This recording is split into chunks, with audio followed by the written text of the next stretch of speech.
नमस्कार।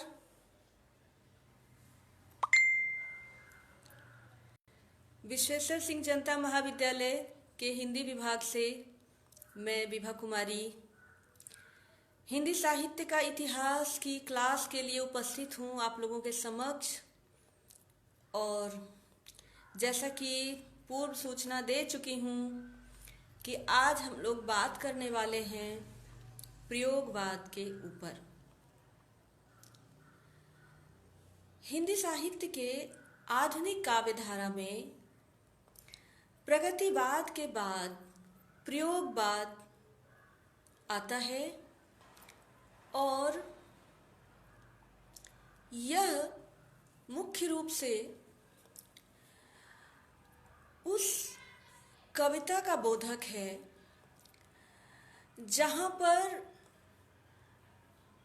व्यक्ति की निजता, उसका आत्मान्वेषण, उसकी अनुभूतियाँ, उसके संघर्ष इत्यादि काव्य का विषय बनकर कविता में चित्रित होने लगता है।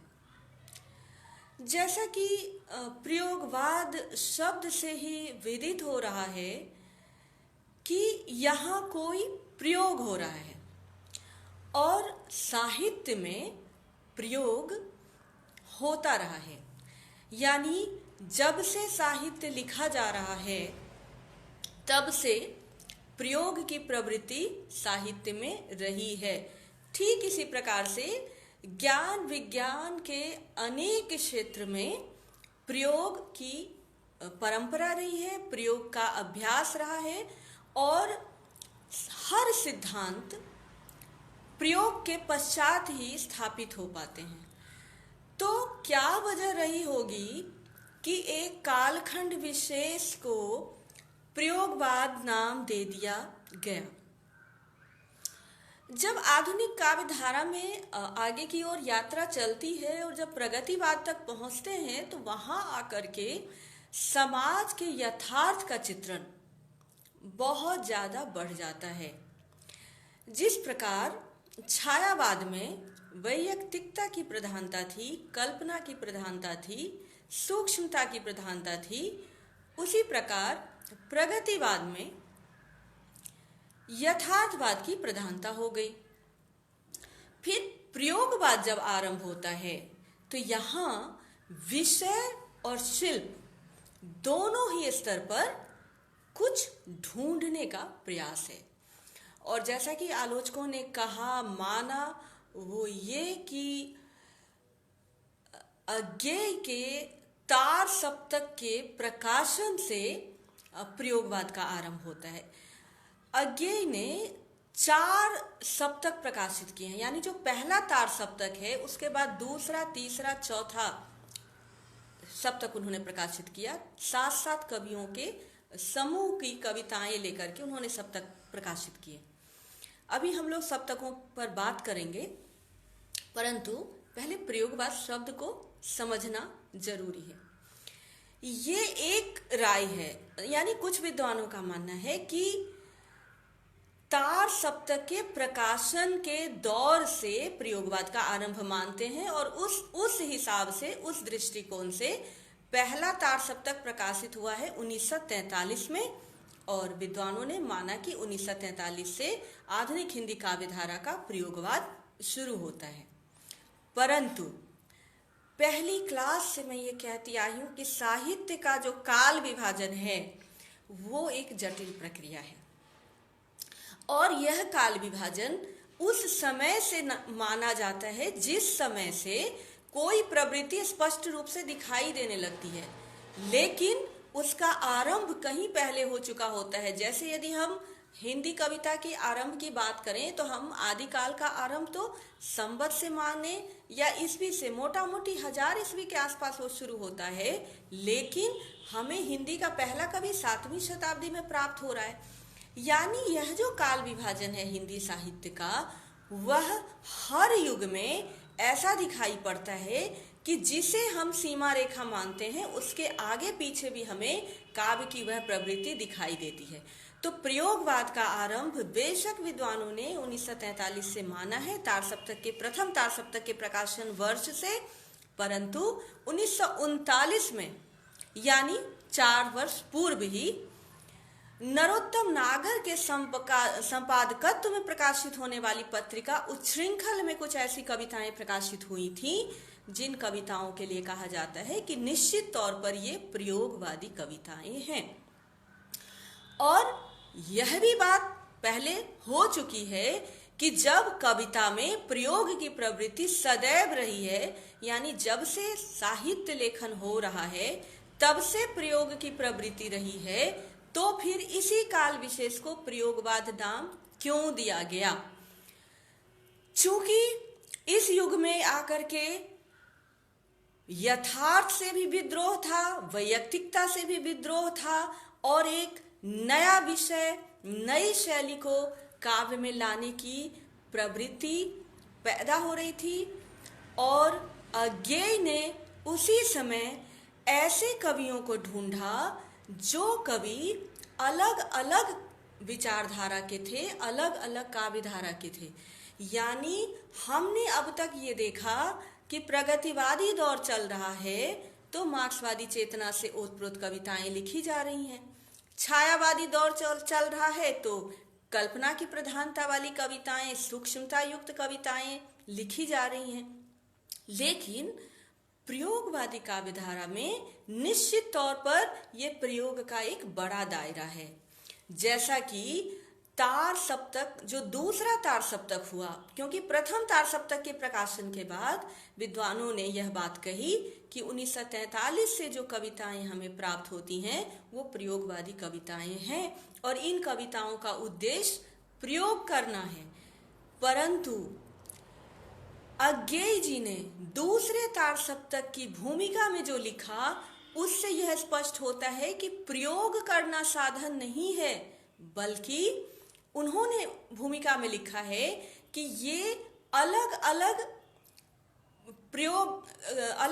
ये जो प्रयोग है वो मुख्य रूप से इष्ट नहीं है, साधन है, और सही अर्थों में दोहरा साधन है।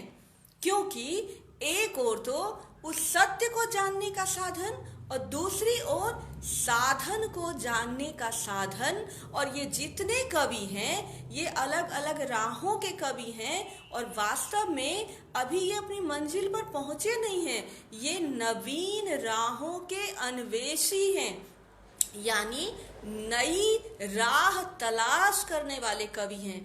अर्थात एक ही कालखंड में हमें ऐसे कवि दिखाई देते हैं जो कवि अलग अलग विचारधारा के कवि हैं। यहाँ तक कि साहित्य, समाज, राजनीति, इतिहास या ज्ञान विज्ञान के किसी भी विषय पर उन कवियों के आपस में विचार अलग हैं, एक दूसरे से भिन्न विचार रखने वाले ये कवि हैं। और ये सभी कवि नई राहों के अन्वेषी हैं, यानी अभी ये अपनी मंजिल तक पहुँचे नहीं हैं, बल्कि अभी ये अपना रास्ता बना रहे हैं।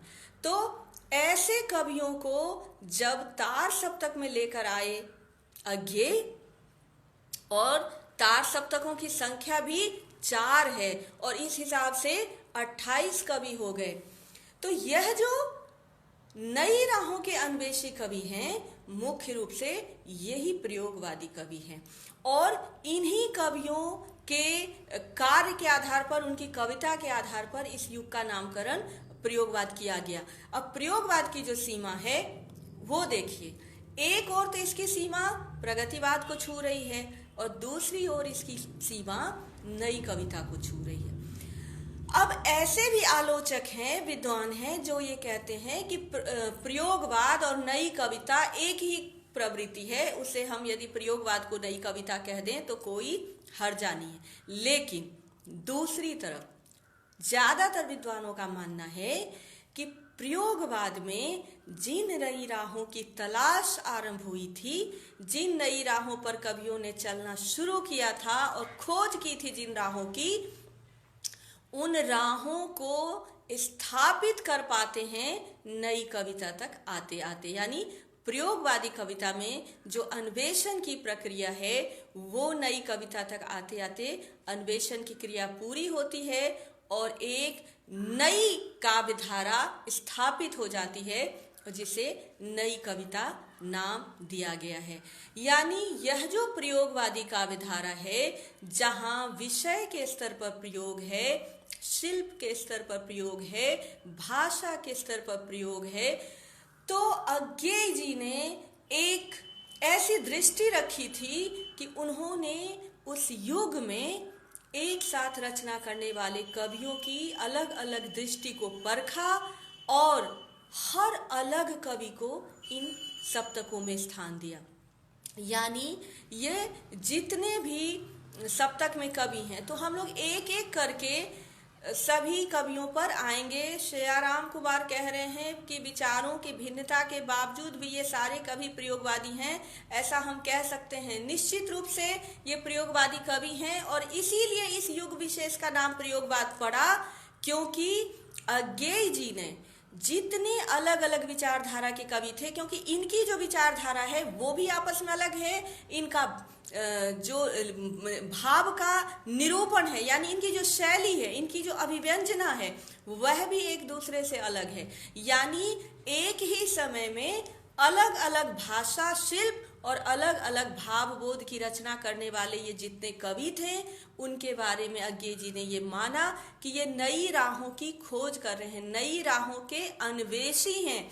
इसीलिए उन्होंने कहा कि प्रयोग वहाँ पर इष्ट नहीं है, प्रयोग वहाँ पर साधन है। जिस प्रकार से प्रयोग करके हम अपने लक्ष्य को प्राप्त करते हैं, मान लीजिए कि हमें आज एक आविष्कार करना होगा, तो हम तब तक प्रयोग करेंगे जब तक कि हम उस आविष्कार को प्राप्त नहीं कर लेते हैं। ठीक इसी प्रकार से ये जितने कवि हैं, ये एक ही कालखंड में अलग विचारधारा के कवि हैं, अलग शैली के कवि हैं और अलग अलग नई नई राहों के अन्वेषी हैं। इसीलिए इस युग के लिए प्रयोगवाद नाम विद्वानों ने दिया। और जब प्रथम तार सप्तक के प्रकाशन के बाद विद्वानों ने कहा कि प्रयोगवादी कविता है और इसीलिए प्रयोग ही यहाँ पर साध्य है, तब दूसरे तार सप्तक की भूमिका में अज्ञेय जी ने यह स्पष्टीकरण भी दिया कि प्रयोग इष्ट नहीं है, अर्थात प्रयोग हमारा साध्य नहीं है, प्रयोग साधन है। एक तो उस सत्य को जानने का साधन जिसकी तलाश ये सारे कवि कर रहे हैं, और दूसरे उस साधन को भी जानने का साधन, यानी कविता में जो हमारा प्रयोग है उसे भी हम जानें। हम आज जो प्रयोग कर रहे हैं उससे हमारी कविता कितनी जीवंत हो पाती है, यह भी एक प्रयोग है। इसीलिए इस दौर की कविताओं के लिए प्रयोगवादी कविता कहा गया और प्रयोगवाद नाम से इस युग को संबोधित किया जाता है।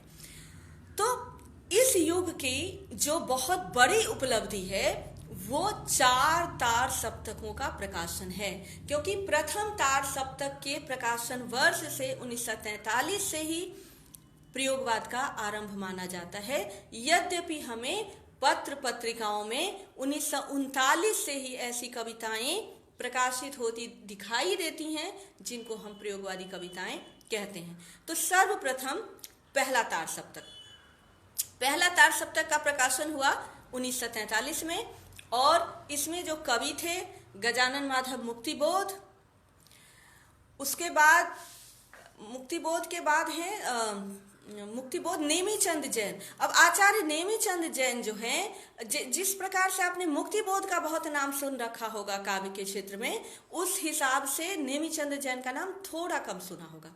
फिर भारत भूषण अग्रवाल का नाम ज्यादा सुना होगा। यानी ये जितने कवि हैं, मुक्तिबोध की अपनी शैली है और अपना भावबोध है, इससे बिल्कुल अलग नेमीचंद जैन हैं, उससे बिल्कुल अलग भारत भूषण अग्रवाल हैं, उससे बिल्कुल अलग प्रभाकर माचवे हैं।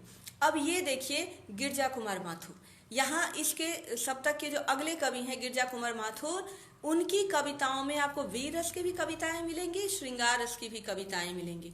फिर रामविलास शर्मा, शायद अधिकतर छात्रों ने रामविलास शर्मा को आलोचक के रूप में ही जाना होगा। बहुत कम विद्यार्थी जानते होंगे कि रामविलास शर्मा कवि भी हैं, लेकिन यहाँ हम देख रहे हैं कि प्रथम तार सप्तक के ही कवि हैं रामविलास शर्मा, और 7वें कवि स्वयं अज्ञेय हैं। तो इस प्रकार यहाँ जो 7 कवि हैं, ये सातों कवि अपने आप में अलग अलग राहों के अन्वेषी हैं। मुक्तिबोध, नेमीचंद जैन, भारत भूषण अग्रवाल, प्रभाकर माचवे, गिरजा कुमार माथुर, रामविलास शर्मा और स्वयं अज्ञेय। फिर आते हैं दूसरे तार सप्तक पे। दूसरे तार सप्तक का प्रकाशन वर्ष है 1951 और यहाँ फिर जो 7 कवि हैं वो सभी एक दूसरे से अलग कवि हैं, यानी ये भी अलग अलग नए नए राहों के अन्वेषी हैं। तो इसमें पहले कवि हैं भवानी प्रसाद मिश्र, दूसरी कवयित्री हैं शकुंत माथुर, तीसरे हैं हरिनारायण व्यास, चौथे हैं शमशेर बहादुर सिंह, पांचवें हैं नरेश मेहता, छठे हैं रघुवीर सहाय और सातवें हैं धर्मवीर भारती। अब आप यहाँ देखेंगे कि यदि रघुवीर सहाय की कविता को देखें और भवानी प्रसाद मिश्र की कविता को देखें तो आपको नितांत अलग अलग कविताएं दिखाई देंगी। यानी इसीलिए यह प्रयोगवाद है, क्योंकि यहाँ पर कविता की प्रवृत्तियां, यदि हम कहते हैं कि ठीक है यहाँ क्षणवाद पर बहुत बल है, यहाँ आत्मान्वेषण पर बल है, निजता पर बल है, बावजूद इसके यहाँ सप्तक में संग्रहित होकर जितने जितने कवि आ रहे हैं वो सभी कवि अपनी एक विशेष काव्य प्रवृत्ति रखते हैं। यानी यहाँ जो काव्य की प्रवृत्ति है वो युग से तो संबंधित है ही, कवि से भी संबंधित है। तो इसीलिए ये प्रयोगवादी कविता है, क्योंकि यहाँ पर यदि हम पहले तार सप्तक के 7 कवियों को देख रहे हैं तो वो 7 राहों के अन्वेषी हैं। दूसरे तार सप्तक के 7 कवियों को देख रहे हैं तो वो भी 7 राहों के अन्वेषी हैं। तीसरे तार सप्तक का प्रकाशन हुआ 1959 में।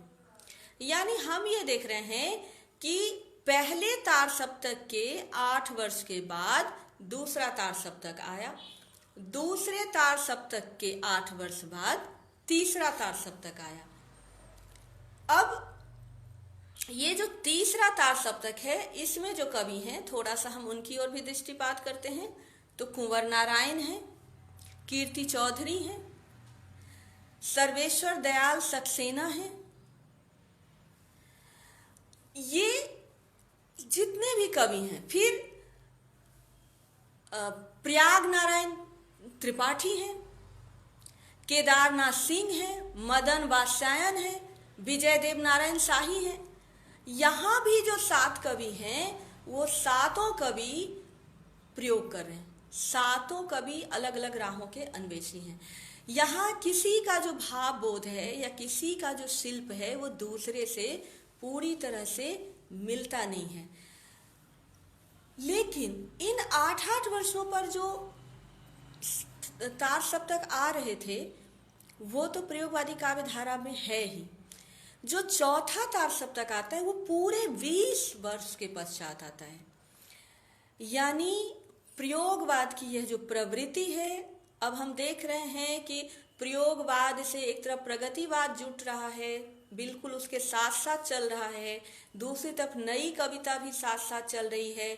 और नई कविता और प्रयोगवाद में इतनी समानता है कि विद्वानों ने यहाँ तक कह दिया कि प्रयोगवाद नाम अलग से देने की कोई आवश्यकता नहीं है, आप इसे नई कविता कह दीजिए। परंतु प्रयोगवाद का जो चौथा तार सप्तक है वो पूरे 20 वर्ष के पश्चात यानी 1959 के बाद 1979 में आकर के चौथा तार सप्तक प्रकाशित होता है।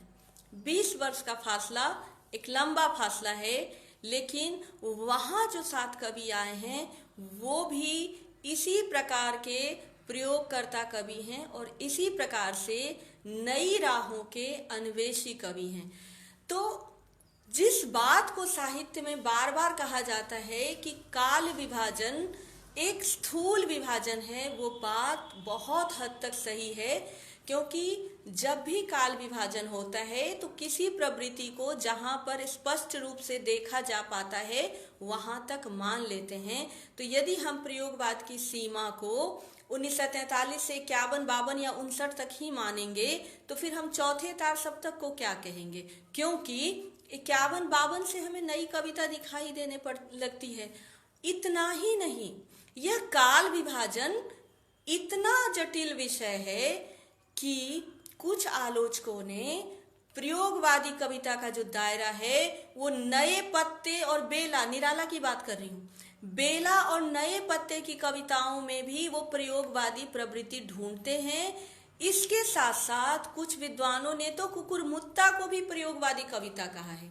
बेशक वो मार्क्सवादी चेतना से प्रेरित कविता है, लेकिन उस कविता का जो लहजा है, उस कविता का जो अंदाज है, उस कविता की जो अभिव्यक्ति है, जिसके लिए तेवर उपयुक्त शब्द है, वो पहली बार लिखा गया। कुकुरमुत्ता जैसी कविता नहीं लिखी गई थी, वह भी एक नवीन प्रयोग है। तो यदि कुछ विद्वान प्रयोगवाद के दायरे को निराला की कविताओं तक ले जाते हैं, कुकुरमुत्ता या नया बेला या नए पत्ते तक ले जाते हैं, तो उससे पूरी तरह से असहमति भी नहीं करते हैं दूसरे विद्वान, क्योंकि जिस मुक्त छंद की बात निराला ने कही थी और निराला ने कहा था कि मनुष्य की मुक्ति की तरह कविता की भी मुक्ति होना चाहिए, और मनुष्य की मुक्ति से तात्पर्य है कर्मों के बंधन से छुटकारा, और कविता की मुक्ति से तात्पर्य है छंद के बंधन से छुटकारा। तो वहां भी तो प्रयोग है, भाव के स्तर पर भी, शिल्प के स्तर पर भी। तो इसीलिए जो प्रयोगवाद की सीमा है उसको विद्वानों ने कालक्रम से ज्यादा व्यापक जानना है, समझा है और समझाने का प्रयास भी किया है। तो इसीलिए 20 वर्षों के पश्चात जो चौथा सप्तक आता है, और आप देखेंगे बच्चों कि ये जो चौथा सप्तक है इसमें जो कवि आते हैं वो कवि हमारे पाठ्यक्रम में उस तरह से नहीं जुड़े हैं।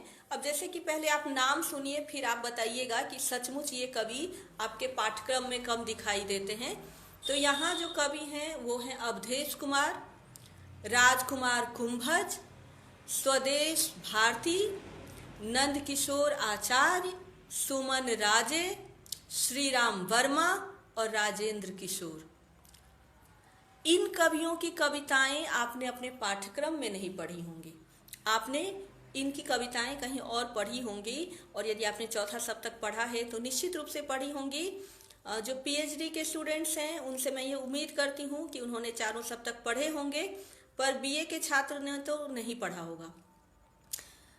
परंतु जैसे हम देख रहे थे कि पहले सप्तक से तीसरे सप्तक के जो कवि थे प्रमुखता से वो वैसे प्रयोगवादी कवि हैं जिनकी कविताएं न सिर्फ प्रयोगवादी युग में बल्कि नई कविता के युग में और समकालीन कविता, यानी जिसको हम साठोत्तरी कविता कहते हैं, नई कविता का दौर आता है, अकविता का दौर आता है और फिर साठोत्तरी कविता का दौर आता है। तो हम लोग जब नई कविता और अकविता और साठोत्तरी कविता पर बात करेंगे तब तो बात करेंगे ही, लेकिन आज भी उसका थोड़ा सा मैं जिक्र करना चाहूंगी कि इन कवियों की जो काव्य यात्रा है जो प्रयोगवादी दौर से शुरू हो रही है वो वहां तक उनकी यात्रा चलती है, और इसमें हमें जो प्रमुख नाम दिखाई देते हैं वो सारे प्रमुख नाम तीसरे सप्तक तक आते आते सिमट गए हैं। यानी चौथे सप्तक में हमें जो 7 कवि दिखाई दे रहे हैं, जो 7 राहों के अन्वेषी दिखाई दे रहे हैं, उनके जो राहों का अन्वेषण है वह पहले 21 कवियों से सर्वथा भिन्न है।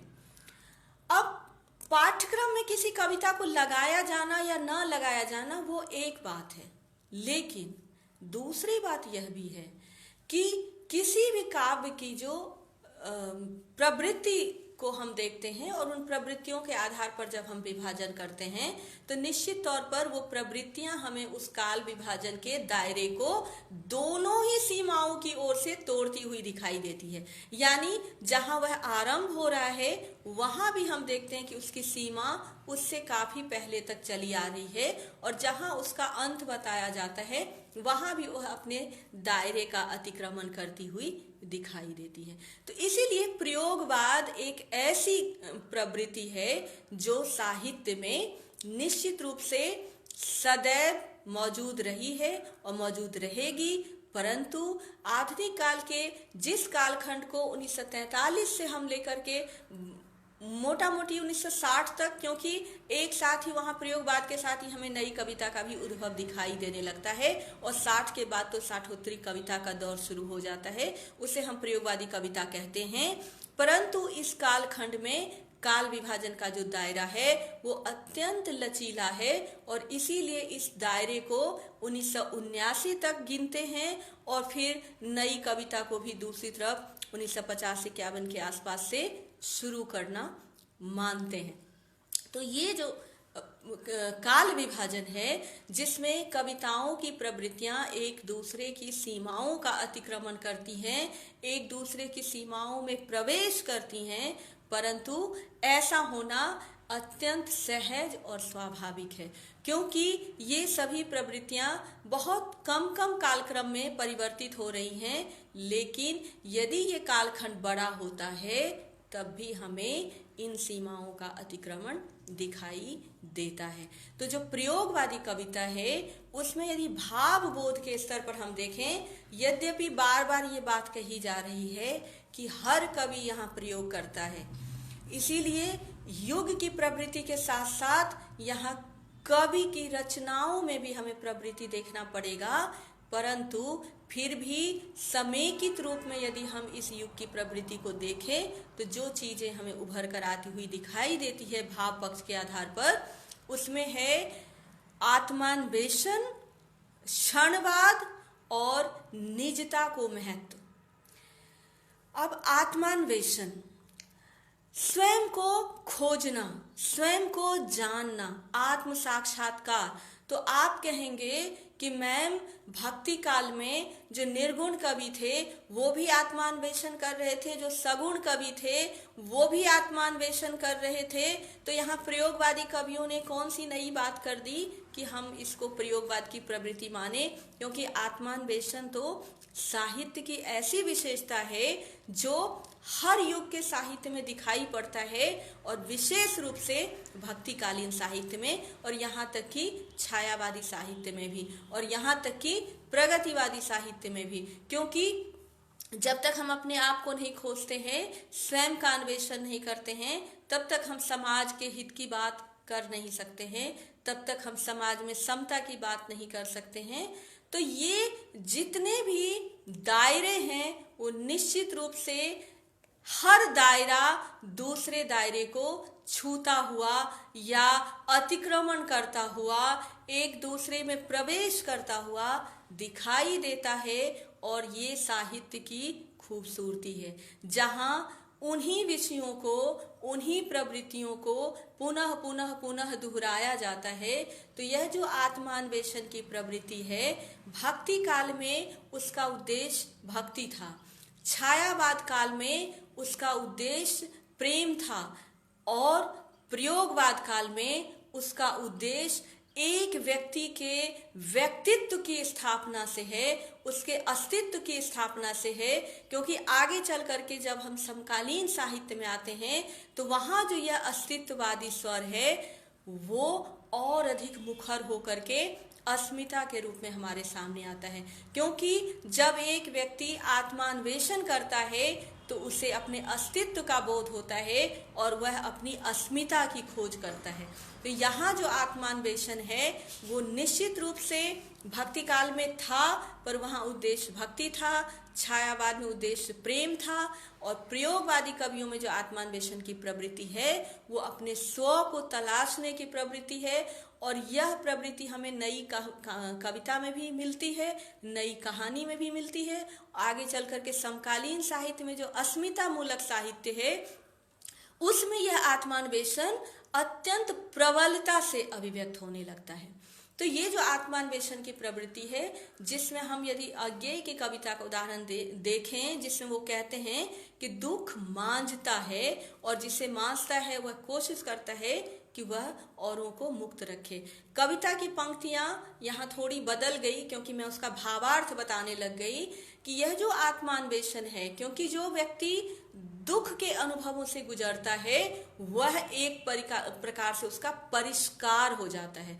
दुख व्यक्ति को मांझता है, अर्थात उस व्यक्ति का परिष्कार हो जाता है, और वह कोशिश करता है कि वह दूसरे व्यक्ति को उस दुख के अनुभव से मुक्त रखे। प्रयोगवाद की जो दूसरी प्रवृत्ति है, प्रमुख प्रवृत्तियों पर ही बात कर रहे हैं, क्योंकि और भी हमें बहुत सारी प्रवृत्ति, क्योंकि जितने अब यदि हम हर कवि की कविता को देखें तो उसमें हमें बहुत सारी प्रवृत्ति मिलती है, और चूंकि वो सब प्रयोगवादी दौर के कवि हैं तो उनको हम इसमें शामिल कर सकते हैं। तो दूसरी जो प्रमुख प्रवृत्ति है वो है क्षणवाद की प्रवृत्ति की। जो वर्तमान समय है वही प्रमुख है। उस वर्तमान समय में हर एक क्षण की जो अनुभूति है उसे कवियों ने महत्व दिया है। और यह जो क्षणवाद की, क्योंकि इस एक क्षण की जो अनुभूति है, इस एक क्षण की जो पीड़ा है, इस एक क्षण का जो संघर्ष है, उसे इसलिए उसकी उपेक्षा नहीं कर दी जाएगी क्योंकि ये अभी एकमात्र एक क्षण की अनुभूति है। उस एक क्षण की अनुभूति को प्रयोगवादी कवियों ने बहुत महत्व दिया और उसका चित्रण किया। प्रयोगवादी काव्य में आत्मान्वेषण प्रमुख प्रवृत्ति है, ठीक उसके साथ बराबर महत्व की दूसरी प्रवृत्ति है क्षणवाद, क्योंकि अभी इस क्षण में जो अनुभूति है हो सकता है कि अगले क्षण तक वह अनुभूति समाप्त हो जाए। इसीलिए इस अनुभूति को महसूस करना, इस अनुभूति को जीना और इस अनुभूति की अभिव्यक्ति करना प्रयोगवादी कवियों को अभिष्ट रहा है। क्षणवाद को लेकर अनेक रचनाएं प्रयोगवादी कवियों ने की है। इसके साथ साथ जो तीसरी प्रवृत्ति है जिसमें कि निजता की विशिष्टता है, और यही निजता की विशिष्टता नई कविता में जाकर के लघु मानव को केंद्र में ले आता है। क्योंकि यदि हम आत्मा का अन्वेषण करते हैं, खुद की खोज करते हैं, स्वयं की खोज करते हैं और अस्तित्व की खोज करते हैं, तो आखिरी व्यक्ति जो होगा वहां तक स्व की खोज होगी और अस्तित्व की स्थापना होगी। और जब अस्तित्व की स्थापना होगी तो कविता में अस्मिता की तलाश होगी। इसीलिए जब हम प्रयोगवादी कविता से नई कविता होते हुए समकालीन कविता की ओर बढ़ते हैं तो यह जो अस्मिता मूलक प्रवृत्ति है वो प्रखरता से, मजबूती से काव्य में और यहाँ तक कि गद्य की विविध विधाओं में भी दिखाई देने लगता है। तो यह जो क्षण की अनुभूति है, जो क्षणवाद की प्रवृत्ति है और निजता की अभिव्यक्ति है, वह प्रयोगवादी काव्य की बहुत बड़ी विशेषता है। और आगे चलकर इन्हीं प्रवृत्तियों से नई कविता में लघु मानव की प्रतिष्ठा होती है, जहां उस आखिरी व्यक्ति के अस्तित्व पर भी कवि का ध्यान जाता है, जिस व्यक्ति की ओर पहली बार प्रगतिवादी कवियों ने ध्यान दिया था। यानी प्रगतिवाद में जिस शोषित व्यक्ति को पहली बार सहानुभूति का स्वर मिला था, वो व्यक्ति आते आते नई कविता में केंद्र में स्थापित हो जाता है। यानी उसकी जो जगह परिधि पर थी वो केंद्र में आकर स्थापित हो जाती है। तो प्रयोगवाद में भावबोध की ये प्रमुख प्रवृत्तियां हैं। इसी प्रकार से हम शिल्प में देखें तो प्रयोग न सिर्फ भाव के आधार पर हुआ है बल्कि शिल्प पक्ष में भी प्रयोग लगातार हुए हैं। और जैसा कि स्वयं अज्ञेय कहते हैं कि मैं उन लोगों में से हूं और ऐसे लोगों की संख्या निश्चित रूप से घटती जा रही है जो अच्छी भाषा को अपने आप में सिद्धि मानते हैं।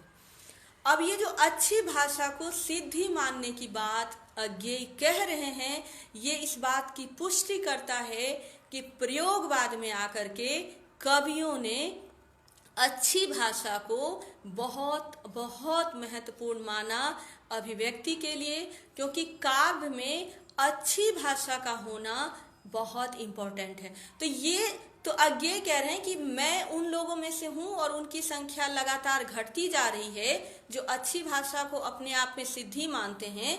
तो दूसरी तरफ भवानी प्रसाद मिश्र कहते हैं कि जिस तरह तू बोलता है उस तरह तू लिख।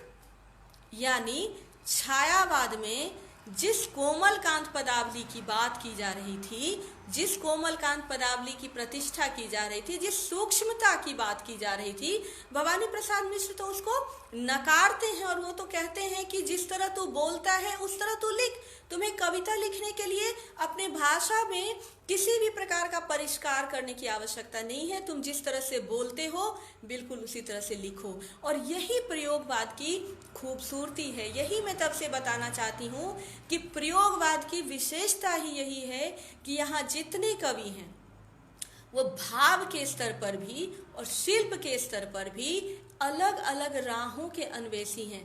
यदि अज्ञेय ने कविता में अच्छी भाषा को बहुत महत्व दिया, और जितने भी यहाँ पर साहित्यकार आ रहे हैं, अधिकतर मैं बार बार कह रही हूँ कि ये बहुमुखी प्रतिभा के साहित्यकार हैं, क्योंकि अज्ञेय जब उपन्यास लिखते हैं तो वहाँ भी उनकी वह अच्छी भाषा की जो प्रवृत्ति है वो उपन्यास में भी बनी रहती है।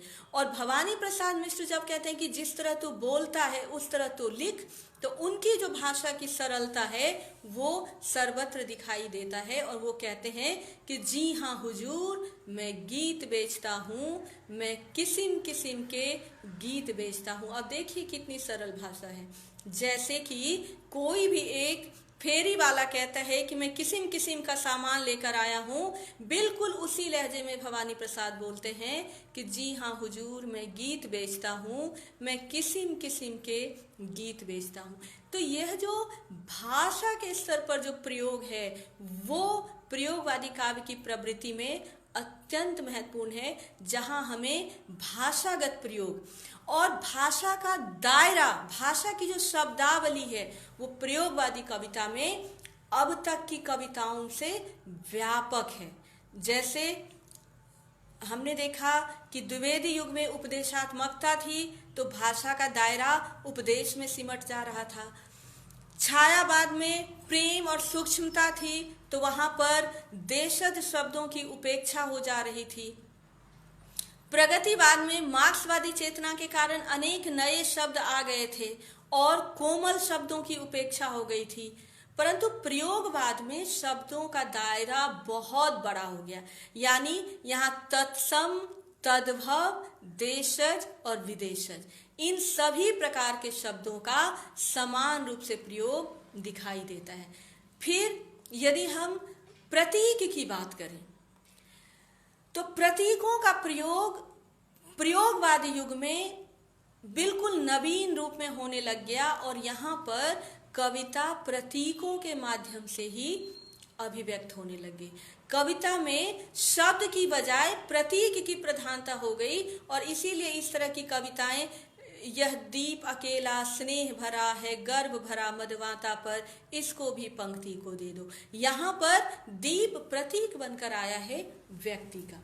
इसी तरह से बिंब की प्रधानता छायावाद युग में ही हो गई थी, परंतु यहाँ आते आते बिंब के प्रयोग में भी हमें नवीनता दिखाई देती है।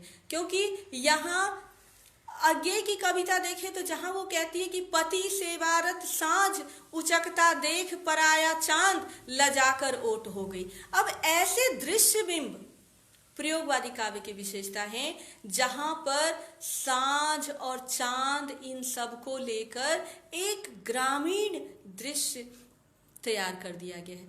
तो दृश्य बिंब, श्रव्य बिंब, गंध बिंब, जिसे घ्राण बिंब भी कहते हैं, इत्यादि बिंबों की हमें यहाँ पर प्रधानता दिखाई देती है। यानी भाव पक्ष के स्तर पर भी और शिल्प पक्ष के स्तर पर भी प्रयोगवादी कविता अत्यंत सशक्त है और यही सशक्तता उसे नई कविता बनने में एक बहुत बड़ी पृष्ठभूमि देती है। और नई कविता में ये जो नई राहें हैं, ये जो नई राहों के अन्वेषी कवि हैं, वो नई कविता तक जाते जाते एक काव्य धारा को प्रतिस्थापित कर देते हैं और वहाँ हमें नई कविता अत्यंत संतुलित रूप में, सुंदर रूप में, सुनियोजित रूप में प्राप्त होती है।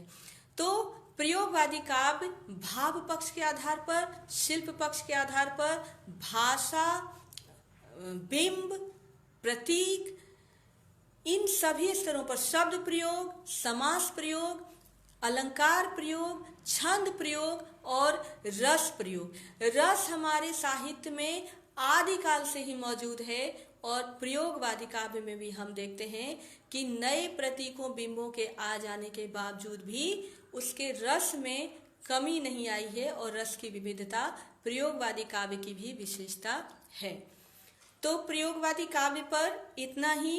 अगली क्लास में हम लोग बात करेंगे नई कविता पर और साथ के साथ ही नई कहानी पर भी। और नई कविता और नई कहानी के साथ साथ हम लोग बात करेंगे उससे थोड़ा आगे एक दौर आया था जिसमें अकविता और अकहानी का दौर आया था, यानी समकालीन लेखन से पहले की जो प्रवृत्तियां हैं, नई कविता, नई कहानी, अकविता, अकहानी, उस पर हम लोग चर्चा करेंगे। और यह चर्चा हम लोग करेंगे 7 तारीख की क्लास में, क्योंकि कल है रविवार और 6 तारीख को है महावीर जयंती। तो 7 तारीख की कक्षा में हम लोग मिलेंगे और बात करेंगे नई कहानी, अकहानी, नई कविता और अकविता पर। आज की क्लास को लेकर आप लोगों की यदि कोई जिज्ञासा हो तो आप लोग अवश्य पूछिए। और एक बात कहना चाहती हूँ कि पीएचडी के कई स्टूडेंट्स जुड़े हैं और उन लोगों ने प्रस्ताव रखा है कि मैम यदि आप कोर्स वर्क की क्लास ले सकें तो बहुत अच्छा रहेगा। तो इस संदर्भ में मुझे थोड़ा सा विभाग में बात करनी पड़ेगी। तो मैं अपने विभाग के जो हमारे हेड सर हैं उनसे बात करके आप लोगों को मैं कोई सूचना दे पाऊंगी। अभी आप लोग थोड़ी सी प्रतीक्षा कीजिए और मेरी ये कोशिश है कि छात्रों के हित में जो कुछ भी मैं कर सकूंगी वो मैं अवश्य करूंगी। तो अब देखते हैं कि हमारे साथ आज कौन कौन जुड़े हैं। अभी मैं हेड सर का नाम ले रही थी और जो सबसे पहला नाम मुझे दिखाई दे रहा है वो हेड सर का ही है। सर प्रणाम करती हूँ, बहुत बहुत धन्यवाद और आभार सर। और आगे सर आप मेरा प्लीज मार्गदर्शन करते रहिए ताकि मैं छात्रों के साथ अपनी इस प्रक्रिया को, इस अभ्यास को जारी रख सकूं और मैं कोशिश करूं कि जो हमारे छात्र हैं वो अधिक से अधिक अध्ययन कर सकें और अधिक से अधिक आगे बढ़ सकें। बहुत बहुत धन्यवाद सर। खुशबू कुमारी हैं, मेरी कलीग हैं। खुशबू नमस्ते, धन्यवाद, बहुत बहुत स्वागत और बहुत बहुत धन्यवाद कि आप मेरे क्लासरूम से जुड़ी। हीरानंद आचार्य सर हैं, सर प्रणाम करती हूँ, बहुत बहुत धन्यवाद सर, बहुत बहुत आभार। अपना आशीर्वाद इसी तरह मुझ पर बनाए रखें सर। और सेजल प्रसाद सर हैं, मैं प्रणाम करती हूँ सर, बहुत बहुत धन्यवाद। आशुतोष श्रीवास्तव सर हैं, प्रणाम करती हूँ सर, बहुत बहुत धन्यवाद और आभार। अपनी प्रतिक्रियाएं अवश्य दें। सुखराम भाई हैं, भाई आप मेरे क्लासरूम से जुड़े, बहुत बहुत धन्यवाद, स्वागत, आभार। अपनी प्रतिक्रिया अवश्य दीजिए। धीरेन्द्र चौधरी काका जी हैं, काका जी प्रणाम करती हूँ और अपना आशीर्वाद इसी तरह से मुझ पर बनाए रखें। भावना प्रकाशन नीरज मित्तल सर हैं, सर मैं आपको प्रणाम करती हूँ, आप अपनी प्रतिक्रिया अवश्य दीजिएगा। मुझे अच्छा लगा आप मेरे क्लासरूम से जुड़े और आपकी जो पठन पाठन में अभिरुचि है उसकी मैं प्रशंसा करती हूँ और आपका जो साहित्य के ऊपर जो आपका ज्ञान है उसकी भी मैं प्रशंसा करती हूँ। तो अपना सहयोग इसी तरह से बनाए रखिएगा। रंजना पांडे हैं, बेटा यदि मैं याद रख पा रही हूँ सही रूप में तो आप बैंक में नौकरी करने लग गई हैं, आप मेरी पुरानी छात्रा हैं और मैं चाहूँगी बच्चे कि आप अपनी प्रतिक्रिया अवश्य दें। और जो बच्चे नौकरी हो जाने के बाद भी पढ़ाई करते हैं उन बच्चों को तो मैं विशेष प्यार करती हूँ, क्योंकि ज़्यादातर बच्चे नौकरी होने के बाद पहला काम ये करते हैं कि पढ़ना लिखना छोड़ देते हैं। और रंजना पांडे प्रज्ञा चक्षु छात्रा हैं और विविध गतिविधियों में सक्रिय रही हैं, यहाँ तक कि स्पोर्ट्स में भी वो बहुत अच्छा करती हैं। तो रंजना बेटा इसी तरह से आप जुड़े रहिए और बीच बीच में अपना हाल समाचार बताते रहिए। बहुत बहुत स्वागत, बहुत बहुत शुभकामनाएं। छाया दीदी हैं, प्रणाम करती हूँ दीदी, अपना आशीर्वाद इसी तरह से बनाए रखिए और आपका सहयोग, आपका आशीर्वाद मुझे हमेशा प्राप्त हुआ है, इसके लिए मैं दीदी बहुत बहुत आभारी हूँ और बहुत बहुत धन्यवाद।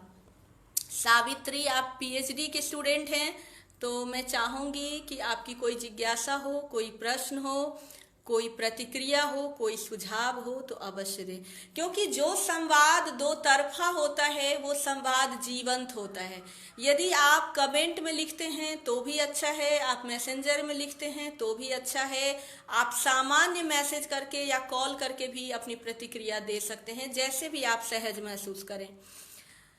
श्याम कुमार हैं, सियाराम कुमार हैं, ये भी पीएचडी के स्टूडेंट हैं और आज ही जुड़े हैं। तो सियाराम कुमार बच्चे, आपका बहुत बहुत स्वागत, अभिनंदन, धन्यवाद और इसी तरह से अध्ययनरत रहिए। और मैंने अभी कहा ही है कि मैं हेड सर से बात करूंगी और यदि आप लोगों के कोर्स वर्क को पढ़ाने के लिए मैं कोई भी मदद कर पाई तो मैं अवश्य करूंगी। मलयनाथ मिश्रा सर हैं, प्रणाम करती हूँ सर, बहुत बहुत धन्यवाद, स्वागत, आभार। विजय पाठक सर हैं, प्रणाम करती हूँ सर, अपना सहयोग इसी तरह से बनाए रखिए। मोहित सिंह हैं, नमस्ते मोहित सिंह, अपना सहयोग इसी तरह बनाए रखिए। सीमा सिंह हैं, नमस्ते सीमा, उम्मीद है कि आप अच्छी होंगी और अपनी प्रतिक्रिया अवश्य दीजिएगा। आप मेरे क्लासरूम से जुड़ी, मुझे बहुत प्रसन्नता हुई। आरुषि मौर्य हैं, बच्चे खुश रहिए और इसी तरह से अपना सहयोग बनाए रखिए, अपनी उपस्थिति बनाए रखिए।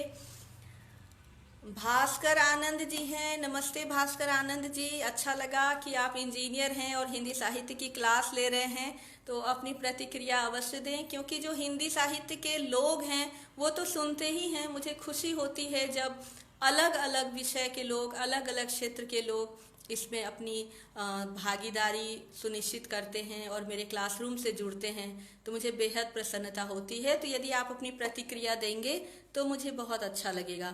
अवधेश झा भाई जी, आप कवि हैं और कथाकार हैं, तो आपकी प्रतिक्रियाएं विशेष महत्व रखती हैं मेरे लिए, तो अपनी प्रतिक्रियाएं अवश्य दें, मुझे बहुत खुशी होगी।